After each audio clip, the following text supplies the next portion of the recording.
afternoon, YouTube. Warbles all up. That's Kevin. And that's Mr. Whitetail, swamp wallaby over there under the trees.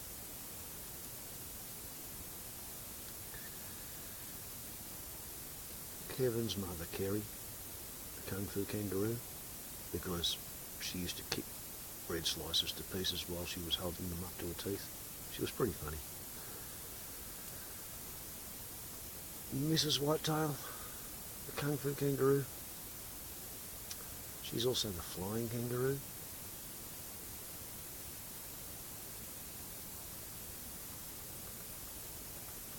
And Kim,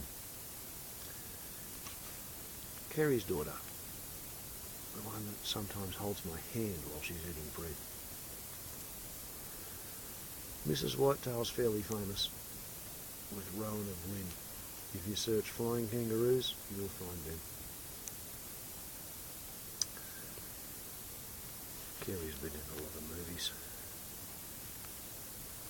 There's Mr. Whitetail. I have no idea why some swamp wallabies and some kangaroos wind up with the end of their tail having white hairs on it, but he's got it, and Mrs. Whitetail, the grey kangaroo's got it.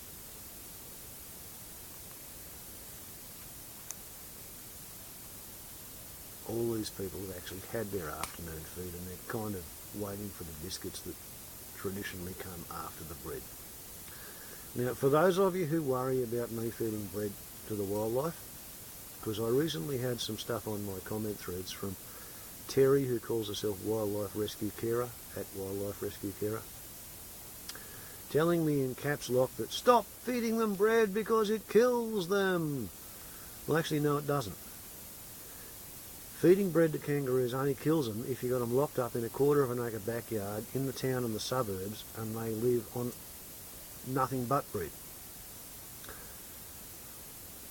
When the swamp wallabies had been eating bread for like 10 years, I was a bit worried about it, and I went and showed pictures, or movies,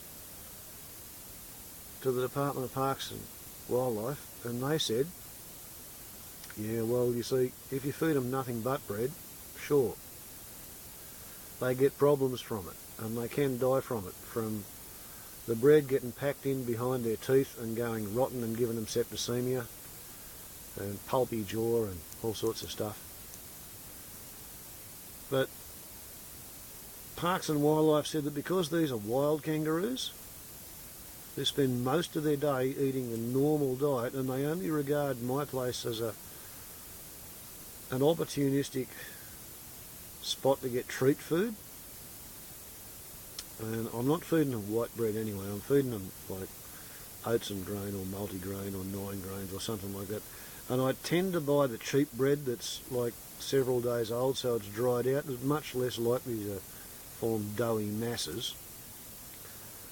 And one of my stunts is I often give them a Vita Wheat biscuit after the bread, and that's nice and hard and scratchy, and it's going to knock any potential bread dough off their teeth.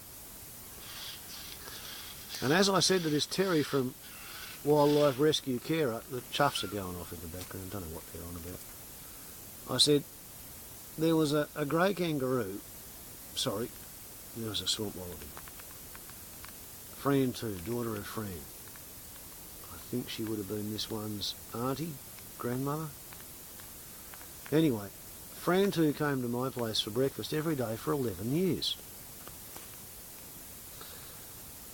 And she started off eating cast-off stale bread, but by the end of it she'd eat bloody muesli bars and chocolate biscuits, as well as celery and apples and, you know, tomatoes.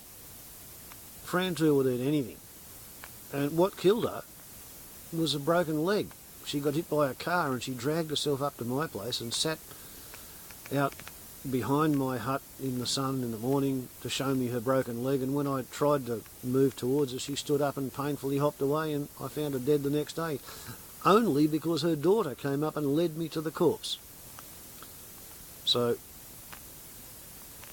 my understanding is that feeding bread to kangaroos, if you're able to control the idea that they only get 1 or 2 slices a day, and they don't get to try and live on bread, which they would if people in national parks were encouraged to feed them bread. The kangaroos would live on nothing but bread because it would be made available to them all day. These know they get 1 slice in the morning and maybe 1 slice in the afternoon, and there's no point asking me for more. You're expected to eat the grass. The other thing is, a lot of people think that if a kangaroo is going to eat bread, therefore it's tame enough to pet and touch and hang on to. And if they do that, they may actually be disemboweled by a kangaroo that's, cranky with them. And there's also the idea that if the general public thinks that it's okay to feed kangaroos bread, then they might be on the side of the road, having lunch in a truck stop somewhere, like nothing commercial, just an extra bit of bitumen beside the road so people can pull off to the side. And if they get the wildlife habituated to come and eat there, the people who are nice to the wildlife, then somebody else might show up who's not nice to the wildlife, and they might shoot the bloody wildlife. So all things being equal, the official story according to the Department of National Parks and Wildlife is, do not feed bread to the wildlife. It is bad for them. Yeah, well, it's bad for them if you make them live on it, if you give them too much of it, or if you take the idea of tame, habituated wildlife as being something you can shoot at. And yeah, the first kangaroo that ate bread at my place did in fact die of gunshot, but it didn't die on my place. It got shot on my neighbour's sheep farm by a bloke who was trying to impress his girlfriend while he was out looking for dog meat. And I ran towards the sound of the gunfire, screaming, "Ceasefire, ceasefire, ceasefire," and when I caught up with him, he told me he'd been shooting at rabbits, and the next day I found that he'd killed the first kangaroo to eat bread. She died with both her forepaws hanging onto the bottom strand of wire on my boundary fence, and one of her toes was sticking under my fence as well. So she'd figured out that, on my place it was safe, whereas on the sheep farm it was not. So yeah, they're smart enough to understand that if they get more than 50 metres away from me, they have to run away from humans. And Kevin over here,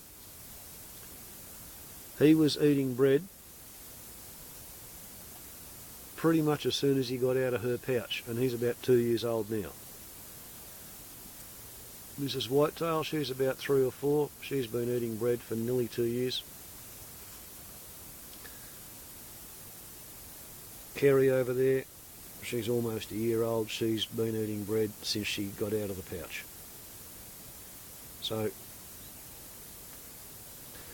for those of you who really want to believe that it's a bad idea to eat, feed bread to your kangaroos, yeah, you're right in some circumstances and some situations. But here on the Endangered Species Sanctuary, where I've been paying the rates for